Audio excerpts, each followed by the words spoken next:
Lecture 29A, review parallel transport from A to B. Now, consider, okay, this figure here.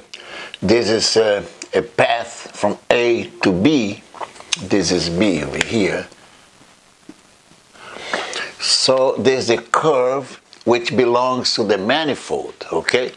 All the points on this curve are labeled, okay, because they are created from this real number here, lambda A, lambda B, and lambda. So gamma is a function of lambda.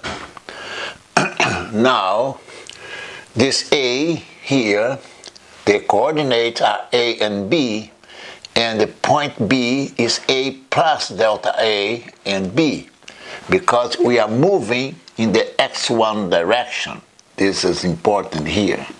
This is x1 direction. So the covariant derivative in general, okay, is the connection respect to x1 v alpha partial respect to x alpha, and this we already derived previously. You see? Now there's a definition here of the Christoffel symbols. I just wrote over here, and you see alpha here is dummy, so I can substitute by beta. Likewise, M, I set alpha, and I substitute, you see, on this here, just this here to express this is covariant derivative, okay, in terms of the basis vector, which belongs to the vector space, you see.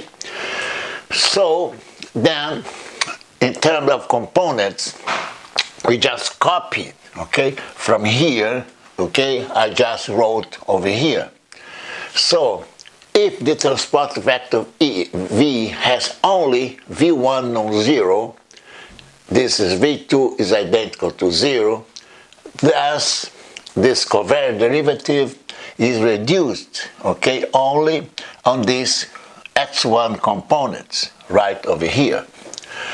Now we can see that by definition the parallel transport vector gives the ordinary differential equation, okay, which is I set this case, the covariant derivative is identical to 0, and this leads to this ordinary differential equation over here, okay, which this case will integrate from A to B. You just close, this is easy to see it.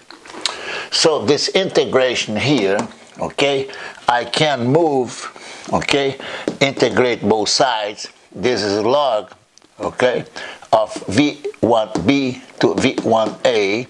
This is a log of this relation here, with the right hand side, the integral from x1a to x2b, let's put that there. So this is the integrand, and this implies, you see the log here, this implies that VB1 is equal VA1 x exponential of this right hand side over here. So this is quite easy to see it. But you see next lecture 29B, the small separation approximation. I use a Taylor series because I will approximate point A to point B, okay? So I will see this derivation, the final derivation, from next lecture 29B, okay? That's it.